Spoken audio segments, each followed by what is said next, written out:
Hi students, this is Phani. Welcome back to my channel. JEE mains రాసిన students అందరూ ఎంతమంది అడ్వాన్స్కి qualify అవుతారు, ఎలా క్వాలిఫై చేస్తారు, ఎంతమందిని క్వాలిఫై చేస్తారు, ఏ కేటగిరీ కింద అనేటువంటిది ఈ వీడియోలో మీరు చూడొచ్చు.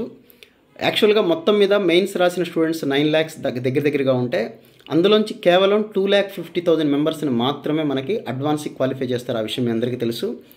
ఓపెన్ కేటగిరీలో 1,01,250 మెంబర్స్ని మాత్రం సెలెక్ట్ చేస్తారు. అలాగే ఈడబ్ల్యూఎస్కి సంబంధించి 25,000, ఓబీసీకి సంబంధించి 67,500, ఎస్సీ కేటగిరీకి సంబంధించి 37,500, ఎస్టీ కేటగిరీకి సంబంధించి 18,750 స్టూడెంట్స్. ఓవరాల్గా 2,50,000. అయితే ప్రతి కేటగిరీలో పీడబ్ల్యూడి పర్సన్స్ విత్ డిజబిలిటీ ఉన్నటువంటి స్టూడెంట్స్ కూడా రిజర్వేషన్ ఉంటుంది. కాబట్టి ఓపెన్లో ఈడబ్ల్యూఎస్, ఓబీసీ, ఎస్సీ, ఎస్టీ ఈ అన్ని కేటగిరీల్లో ఆ పీడబ్ల్యూడి కోటా ఉన్న స్టూడెంట్స్ కూడా కలిపే ఉంటారు.